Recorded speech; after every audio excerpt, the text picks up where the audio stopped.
We're going to do a quick summary for the poem. It was essential by Ghalib, and then summarize. It was essential that you wait for me for a few more days. Why did you leave alone?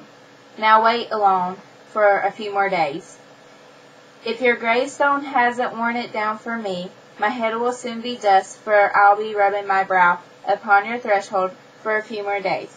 You arrived yesterday, and now today you say, I'm leaving. I agree that staying forever isn't good, but stay with us for a few more days. As you depart, you say, we'll meet once more on doomsday. How great that doom will have its day on one more day. Yes, oh wise and ancient sky. Alif was young, what would have gone so wrong if he hadn't died? For a few more days, you were the moon of the 14th night, the full moon of my home.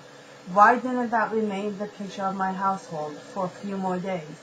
You weren't so uptight about the give and take of life.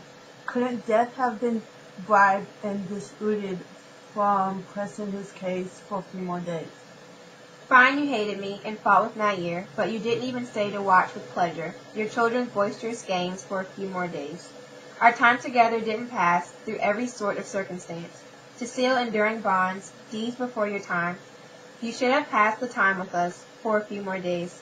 Those of you around me are fools to ask, Ghalib, why are you still living? It's my destiny to continue to wish for death for a few more days. The speaker explains the loss of his wife and adopted son, along with the methods of his grief. He opens the poem saying, it was essential you wait for me. Here I feel like Ghalib is expressing that he wishes his son didn't have to die alone. He should have died first. He goes on to mention that he will meet his son in line 5 very soon. In line 6 to 8, Ghalib states that he visits his gravestone all the time, which has worn him down completely. My head will be dust soon. The speaker goes on to discuss how his son could have stayed for a few more days. In line 20, Ghalib mentions that as his son departs, they will meet one more time on doomsday.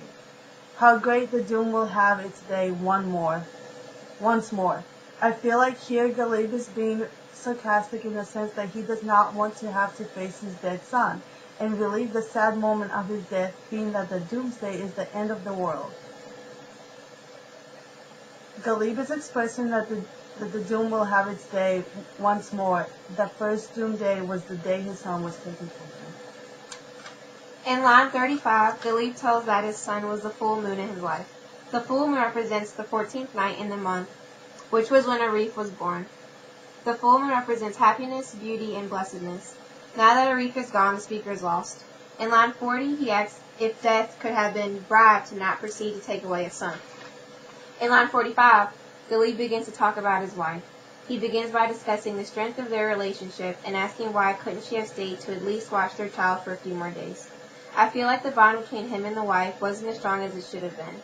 He says, fine, you hated me and fought with Nair, which is an elder on Ghalib's side of the family, who was expected to be treated with the utmost amount of respect. At the end, I feel as if the speaker is using ironic sarcasm again. He says people are fools to ask him, why are you still living? He answers by sarcastically saying, it's my destiny to continue to wait for death for a few more days. This poem is a type of ghazal, which is repetition of lines, letters, and sounds. And in this poem, every stanza ends with a few more days.